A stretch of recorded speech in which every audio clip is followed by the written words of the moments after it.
Sebelumnya perkenalkan, saya Aulia Husul Khafifah dari kelompok 10 mahasiswa UIN Wali Songo Semarang, Fakultas Dakwah dan Komunikasi, Prodi Komunikasi Penyiaran Islam angkatan 2022.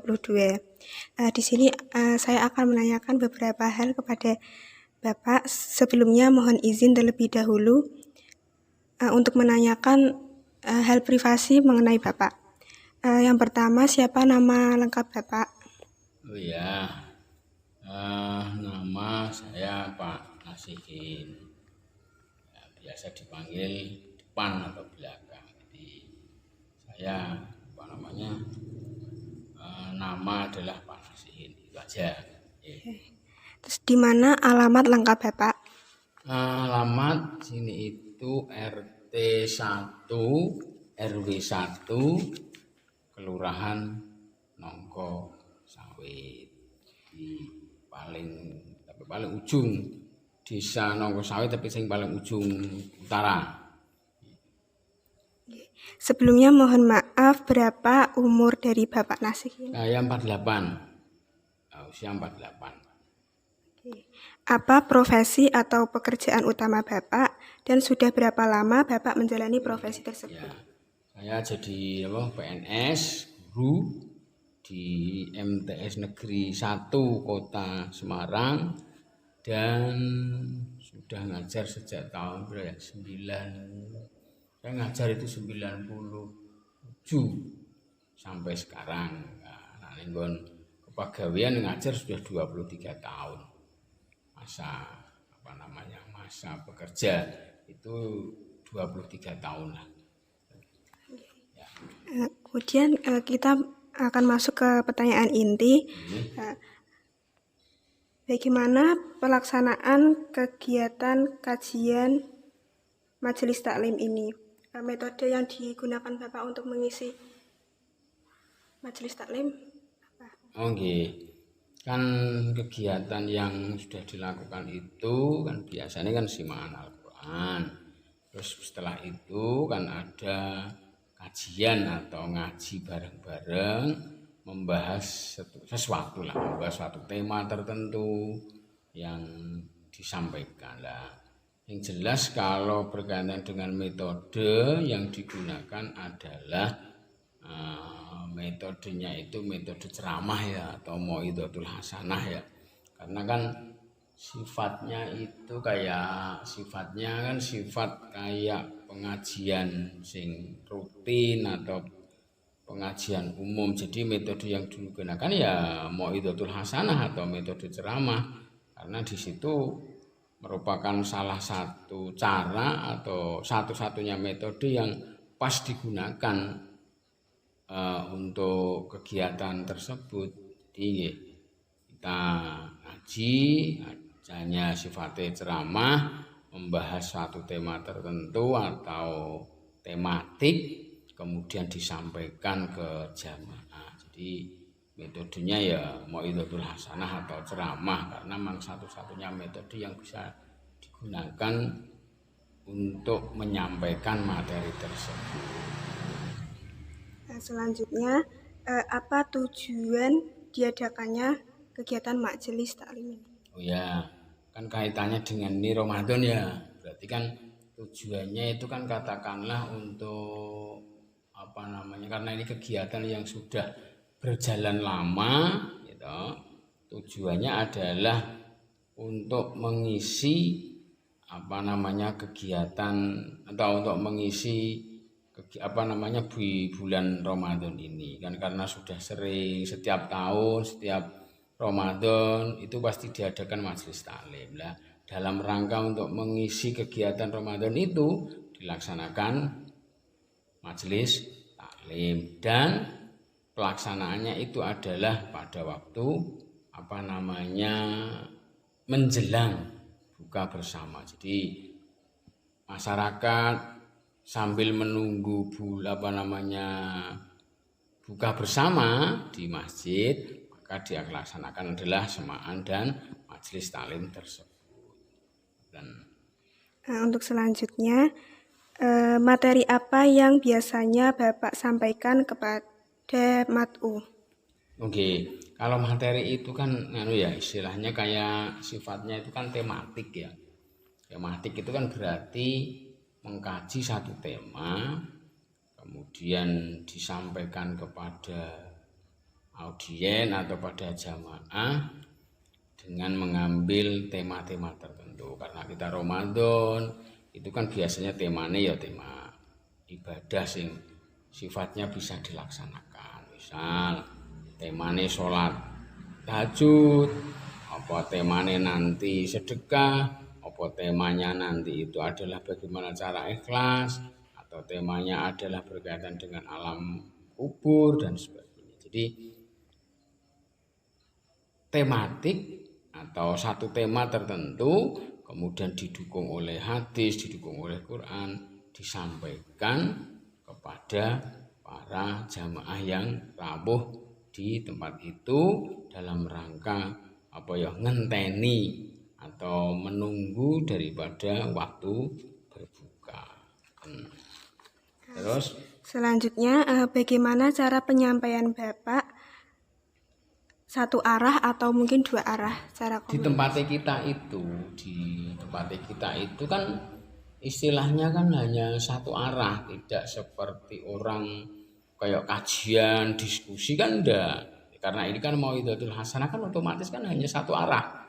Sepenting kita ngaji menyampaikan apa yang sesuai dengan tema, penyampaian dengan ringan, santai, tidak begitu berat karena audiennya sendiri ya mejemu wong-wong sepuh sing apa namanya berusaha untuk ngisi Ramadan itu dengan simaan dan ngaji di masjid, otomatis tidak terjadi sebuah apa katakanlah tanya jawab dan diskusi dan karena ini kan sifatnya kan Mau'izatul Hasanah, jadi otomatis tidak terjadi yang namanya tanya jawab.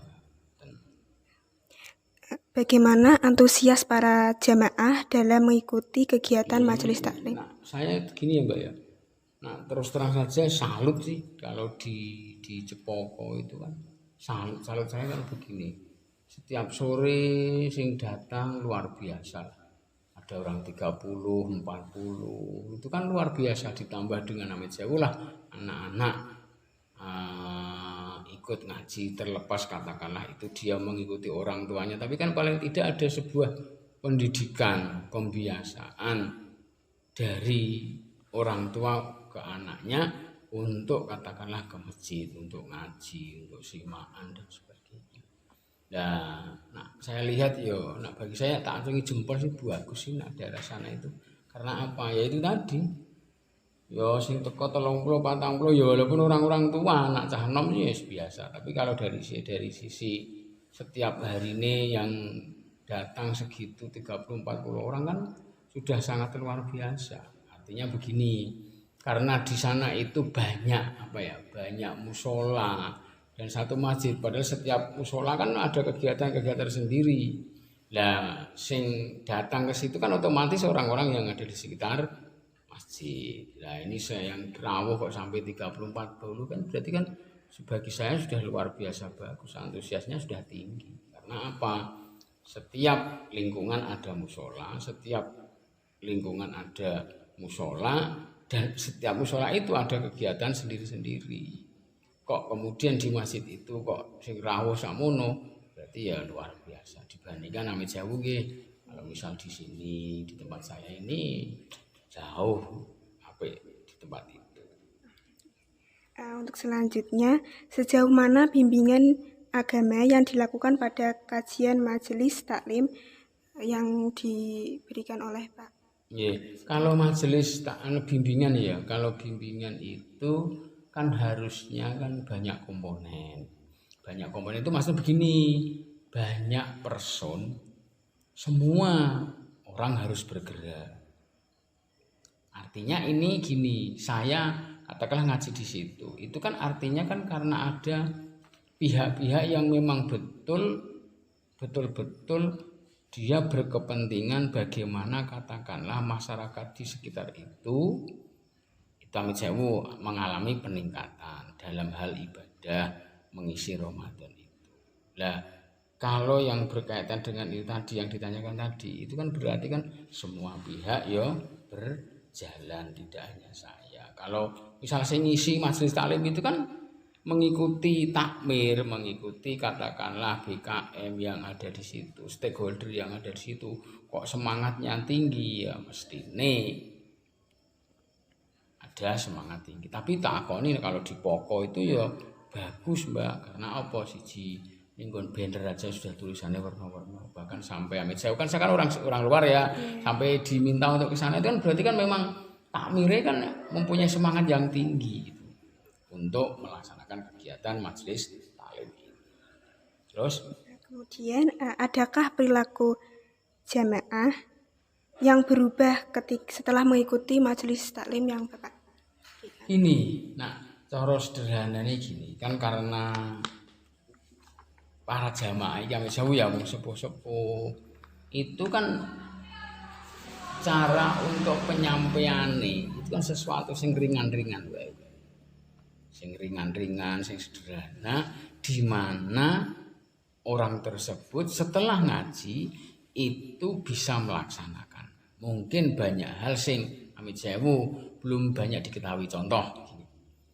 Orang di kampung kita kayak di sana juga itu mungkin ini ada suatu ibadah setelah sholat isya itu kan biasanya langsung tarawih. Sebenarnya ada satu ibadah sing bisa dilakukan. Apa itu? Sholat 2 rakaat ba'diyah isya, di mana pahalanya sama dengan tarawih. Lah ketika kita ngaji membahas satu tema berkaitan dengan sholat sunnah muakkad, lah itu kan bisa tadi disisipkan. Ini loh sebelum sholat tarawih, sholatlah dulu 2 rakaat, gitu, ba'diyah isya bareng-bareng. Lah kalau kemudian kok suatu ketika kok bisa nglakoni itu berarti kan ada perubahan perilaku. Atau yang kedua, biasanya nak wong sepuh itu jam 3, jam 4 jam 3 sudah pada bangun, apalagi Ramadan wis do sahur. Sadurunge sahur aja nglakoni apa-apa. Misal seperti itu, sholat tahajud dulu walaupun 2 rakaat. Kok kemudian dia bisa melakukan itu kan otomatis ada perubahan perilaku. Atau katakanlah cara mendidik anak. Tema misal mendidik anak caranya seperti ini, alon-alon pelan-pelan. Atau katakanlah misal saya sering pernah mengatakan anak-anak sering monggolah diajak ke masjid, diajaklah ke musola, walaupun anak-anak kecil itu sering ramai, sering kucek dan sebagainya. Tapi kemudian dia datang dengan membawa putune, dengan membawa anaknya, itu kan sudah perubahan perilaku yang terjadi. Oke. Kemudian adakah hambatan dari mat'u atau mungkin dari Bapak sendiri seperti bentrok dengan acara yang telah dijadwalkan? Nah, saya enggak. Kalau hambatan berkaitan dengan jadwal enggak ada. Saya kan cuma di sini kan subuh. Kalau subuh kan saya ngisi full. Kalau sore kan saya memang dijadwal oleh Pak Mas Aziz berkaitan dengan itu kan enggak ada bentrok. Tapi yang jelas saya itu berharap begini. Seperti tadi itu loh. Jadi kalau itu majelis taklim ya bener-bener majelis taklim, artinya tidak hanya satu arah. Ada diskusi, Pak saya tanya masalah ini, Pak saya tanya masalah itu, malah jauh lebih bagus. Atau saran saya mungkin ya kepada takmir sana itu, nah iso misal itu 1 minggu full itu misal itu ngaji hadis arba'in nawawi ya semua ngrungokke diterangake, itu malah justru lebih. Jadi ada sebuah cara di pondok itu kayak carane wong iki kayak pasanan gitu loh. Oh, pasanan saiki Bukhari. Oh, pasanan namanya maca kitab Muslim. Oh, pasanan namanya Nawawi. Saya itu kepinginnya sebenarnya itu, Mbak. Jadi tidak kayak Mau'izatul Hasanah, katakanlah ngaji pengajian ora. Nah, makanya saya kan tadi kembali ke awal. Saya sering menggunakan tema tertentu. Karena ini ngaji tidak pengajian. Nah, pengajian kan yang panggung.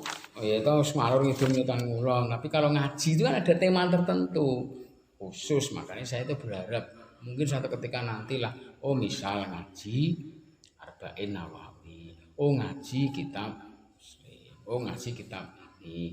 Nah, lah nanti setelah itu tidak hanya satu arah, ada diskusi. Gitu loh. Ya inilah yang jadi sebenarnya jadi pemikiran yang mungkin itu hambatan lah karena di tempat kita kan wong sepuh kabeh. Wong sing do ngrungokke ngaji, wong sepuh ngenteni buku kan akhirnya kan cuman diam. Bagi saya itu kurang apa ya kurang mengenal lah. Yang kedua, bagi saya misal Mbak ya, nah audiene saya itu berharap amat jauh lah ada kelompok-kelompok majelis taklim, kemudian ke situ. Marilah kita bahas bersama. Tema tentukan, kitab tentukan, materi tentukan, terus kita bahas bareng-bareng tanya jawab. Itu karepe aku ngono kuwi. Dan itu ya mbah iso mbah ora wong karena katakan itu tergantung para takmir lah. Karena takmirnya sendiri kan sing punya kewenangan untuk itu. Nggih, gitu aja ya.